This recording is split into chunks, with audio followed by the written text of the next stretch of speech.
नमस्कार। कभी सोचा है कि क्या कोई आम इंसान बिल्कुल हमारी आपकी तरह देवता बन सकता है? ये सवाल तो सदियों पुराना है।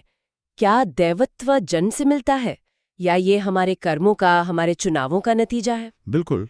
और आज हम इसी गुत्थी को सुलझाने की कोशिश करेंगे एक खास सोच के जरिए। हाँ, आज हम अमीश त्रिपाठी की जो मशहूर शिव ट्रायलॉजी है, उसकी पहली किताब मेलुहा के मृत्युंजय, उस पर आधारित एक स्क्रिप्ट का जो सारांश है, उस पर बात कर रहे हैं। सही।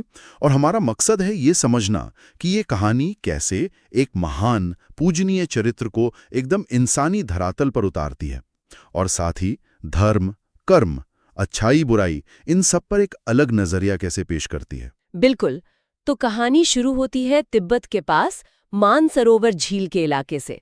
शिव वहां एक कबीले के नेता हैं, ताकतवर हैं, न्याय करने वाले हैं, पर अपनी छोटी सी दुनिया में रहते हैं। एक आम जिंदगी जी रहे हैं कह सकते हैं। फिर एंट्री होती है मेलुहा की। उन्हें न्योता मिलता है। हाँ, मेलुहा से न्योता आता है। मेलुहा जिसे एक आदर्श राज्य माना जाता है। कहते हैं राम के बनाए सिद्धांतों पर चलता है वो। अच्छा, तो शिव वहां पहुंचते हैं और पहुंचते ही कुछ खास होता है ना? वो नीले कंठ वाली बात। जी बिल्कुल। सबसे पहली और सबसे अहम घटना, उन्हें वहां सोम दिया जाता है पीने को। एक पवित्र पेय मानते हैं उसे वहां। सोम? हाँ, सुना है। हाँ, तो जैसे ही शिव वो सोम पीते हैं, उनका गला एकदम नीला पड़ जाता है। अरे, और मेलुहा की जो पुरानी कथाएं हैं, मान्यता है, उनके हिसाब से ये निशानी है उनके रक्षक की, उनके उद्धारकर्ता की, नीलकंठ। मतलब रातों रात एक आम कबीलाई नेता से सीधा नीलकंठ, देवदूत। हाँ, एक तरह से यही हुआ। उन्हें फौरन वो पहचान मिल गई। वाह। लेकिन हर कहानी में एक चुनौती होती है। मेलुहा एकदम परफेक्ट तो नहीं था शायद।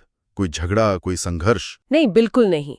मेलुहा का चंद्रवंशियों और खास तौर पर नागा लोगों के साथ बहुत पुराना गहरा संघर्ष चल रहा था, और शुरू में शिव को भी यही लगा कि मेलुहा ही सही है। हाँ, कि मेलुहा धर्म के रास्ते पर है और दूसरे गलत हैं।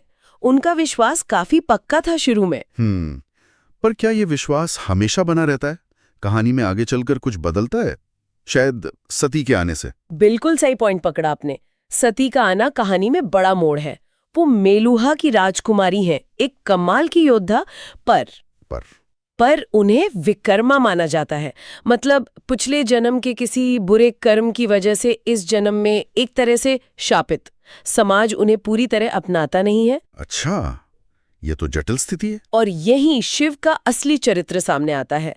वो इन पुरानी दकियानुसी बातों को नहीं मानते। उन्हें सती से प्यार हो जाता है और वो उनसे शादी